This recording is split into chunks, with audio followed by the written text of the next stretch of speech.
Ya estamos de regreso aquí desde Mérida. Me acompaña el presidente del IMEF, Fernando López Macari. Fernando, muy buenos días. Rodrigo, buenos días. Un gusto estar aquí contigo y con todo tu auditorio. Oye, antes de que entremos en materia, en la materia que conoces y que yo no, te voy a hablar de la materia que sí conozco y a lo mejor no, que es, pues le dieron un reconocimiento a tu bisabuelo el fin de semana pasado en el centro libanés de Mérida. Muchísimas felicidades. Cuéntanos un poco de qué fue eso. Sí, muchas gracias. La verdad es que fue un evento muy emotivo en donde el Club Libanés reconoce a aquellas personas que tuvieron una trayectoria de impacto en la sociedad, y mi bisabuelo, Kabalan Macari, fue nominado y reconocido con este reconocimiento, valga la redundancia, pero fue un festejo de toda la familia, la trayectoria que él dejó como industrial, no solamente en Yucatán, en el estado, el interior del estado, sino también en Campeche con el Ingenio La Joya, toda la actividad ganadera y la actividad cordelera revolucionó por completo la industria en Yucatán, en una época del oro verde, del Enequén, y ayudó a industrializar estos procesos que estaban muy artesanales. El nombre y apellido de tu bisabuelo, pues bueno, dejó un sello muy importante en Yucatán, no solamente en Mérida, en Yucatán, como dices tú, en la península, ¿no? Sí, fue un hombre muy dedicado a su trabajo, a su familia, como él emigró de Líbano a los 14 años y llegó acá prácticamente sin dinero. Él se identificaba mucho con sus trabajadores y sus trabajadores se identificaban mucho con él. Él inspiraba este sueño de que a través del trabajo puedes progresar y puedes tener una vida digna. Y creo que fue un momento muy agradable para toda la familia. Estuvimos allá, bisnietos, sus nietas, sus nietos, y compartimos un gran momento, y la verdad es que estamos muy agradecidos con el Club Libanés por haber hecho este recorrido. Oye, pues felicidades y haz la extensión de la felicitación a toda tu familia. Muchas gracias, Rodrigo. Bueno, entrando en materia, económicamente, ¿cómo ves, cómo termina este año, este primer año? Mira, Primer año de gobierno del presidente López Obrador, y ¿cómo sientes tú que cerremos este periodo?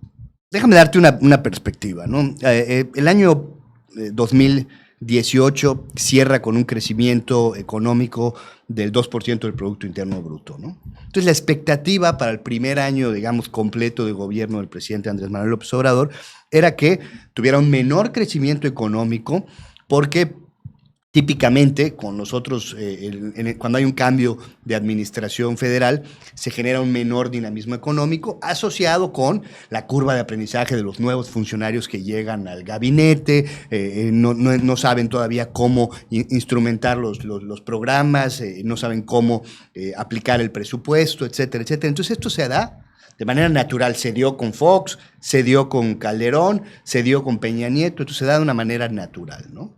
Entonces, nuestra perspectiva inicialmente era que México pudiera crecer en rangos cercanos al 1.8% durante todo el 2019. Con lo que no contábamos, Rodrigo, es que a principios del 2019 amanecimos con un desabasto de combustibles, que tú recordarás y la gente que nos escucha también recordará, principalmente en la zona del Bajío, Querétaro, zona industrial, Guanajuato, Aguascalientes, Zacatecas, Guadalajara, toda esta zona que además hoy es la zona que más aporta al Producto Interno Bruto de nuestro país, una zona industrial, como tú bien comentas. Entonces, y este desabasto de combustibles por el combate al huachicoleo disminuyó la actividad económica de esa zona de manera importante durante el mes de enero y la primera quincena de febrero. Si a eso le sumamos además el bloqueo de las vías férreas en Morelos y los paros laborales en Matamoros, Tamaulipas, que vinieron después de sus eventos, más una ausencia de falta de permisos de construcción y licencias de construcción en la Ciudad de México, prácticamente de enero del 2019 se empezaron a reactivar por ahí de octubre, noviembre. ¿Eso reflejo del problema que hubo después de que viene el terremoto y muchos predios acaban en muy mal estado Y se dan a conocer que hubieron permisos mal dados y demás. Sí, sin duda. Y había muchas irregularidades en esos procesos, pero esto paró una de las actividades más importantes. La construcción representa el 62.5% de la actividad económica del país. Y esto, de alguna forma, desaceleró el proceso de crecimiento de eso. Entonces, estos acciones que se han conjuntado han obligado a que vayamos disminuyendo nuestra perspectiva de crecimiento económico mes a mes. En el IMEF constantemente estamos haciendo esta evaluación a través de una encuesta de estudios económicos que hacemos con 32 economistas muy prestigiados. Y lo que nos ha llevado es a disminuir hasta el día de hoy al 0.1% la perspectiva de crecimiento económico para el país. Esto estamos hablando solamente del 19. ¿O ya estás hablando del 20? No, estamos hablando solamente del 19. Nuestra perspectiva para el año 2020 es que vamos a crecer un poquito arriba del 1% del Producto Interno Bruto. Oye, estás hablando de toda la diferencia con respecto al 19. Hay que tener dos cosas en consideración, Rodrigo. La primera es que el crecimiento se mide con respecto al año anterior, ¿no? Uh-huh. Entonces, si en el 2019 tenemos un crecimiento 0 o 0.1, pues crecer el 1% con respecto al año anterior tampoco es muy halagador, ¿no? Y la segunda es que hay temas hay crecimientos que se van a dar por inercia o por naturaleza. Déjame explicarte. Por ejemplo, el próximo año es un año bisiesto. ¿Okay? Y en un año bisiesto hay más días laborales. Estos días laborales está comprobado que aportan 0.25% del crecimiento del Producto Interno Bruto, ¿no? O sea, digamos, de gratis ya tienes un pedacito avanzado. De saque, por ser un año de bisiesto, ¿no? Si a eso le adicionamos que es altamente probable que se apruebe el Tratado de Libre Comercio, el TPEC, si no a finales de este año, probablemente en el primer trimestre del próximo año. Creemos que eso le va a dar certeza a las inversiones transnacionales que van a ya por fin detonar estos proyectos de inversión, y creemos que eso va a impactar de manera importante.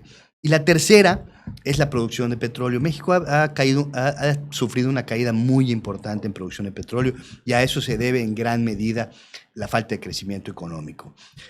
Bueno, particularmente lo estamos viendo nosotros los peninsulares, aquí al lado en Campeche, donde Ciudad del Carmen ha disminuido, bueno, no solamente tiene una desaceleración en el estado, sino que con la salida de Pemex, bueno, una caída importantísima, ¿no? El sureste le apostó, como tú bien dices, al petróleo. Le apostó el estado de Campeche con Ciudad del Carmen, le apostó el estado de Tabasco con la parte de Villahermosa y la frontera con Campeche, le apostó el sur de Veracruz con el área de Coatzacoalcos, y fue una apuesta muy rentable durante mucho tiempo. Eso iba a decir, porque pareciera que es riesgosa hoy, sí, pero fue muy rentable durante siempre. Muy rentable durante mucho tiempo. Lo que pasó es que tú recordarás que probablemente en la época de Vicente Fox llegamos a tener precios del barril de más de $100 por barril de petróleo. Hoy ese mismo barril, la mezcla mexicana, se está vendiendo entre los 50 y los $60 el barril de petróleo, y 60 cuando bien nos va, ¿no? Y sí, 20 años después. 20 años después. ¿Y qué es lo que pasó, Rodrigo? Que se abrieron muchos pozos petroleros basados en que el costo de extracción no importaba, porque el precio era muy alto. Entonces, cuando tú tenías un precio muy alto, el costo no importaba porque podías vender y tener un margen de utilidad.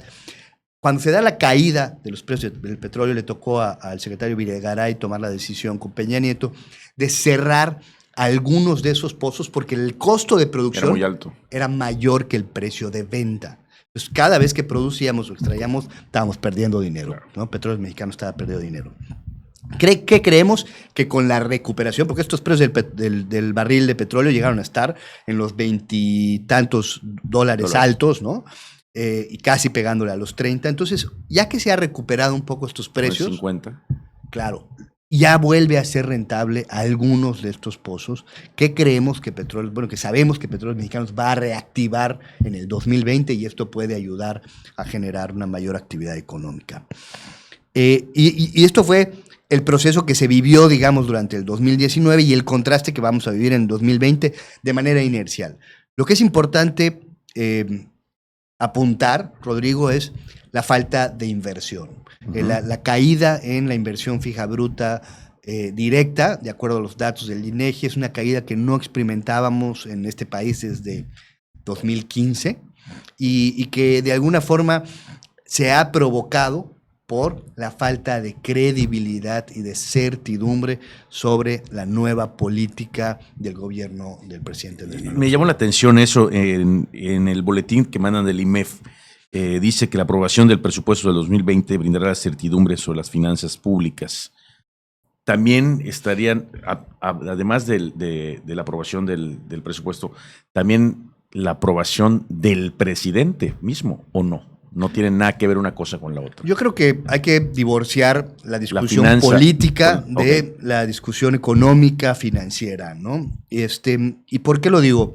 Porque si bien el presupuesto ya se aprobó, y se aprobó bajo un ambiente en donde habían bloqueos en la Cámara, donde no se permitía, y los legisladores lograron, digamos, accionar un mecanismo alterno que los llevó a sesionar fuera de la sede y que logró la aprobación del presupuesto. Esto le genera certidumbre al país, porque la otra cara de la moneda es que hoy estuviéramos todavía en discusiones, con bloqueos, sin haber logrado el presupuesto. Entonces, pero además se aprueba un presupuesto que es responsable desde el punto de vista del equilibrio fiscal financiero, es decir, mantiene un superávit primario, que quiere decir gastar solamente lo que se obtiene de ingresos, o sea, no gastar más.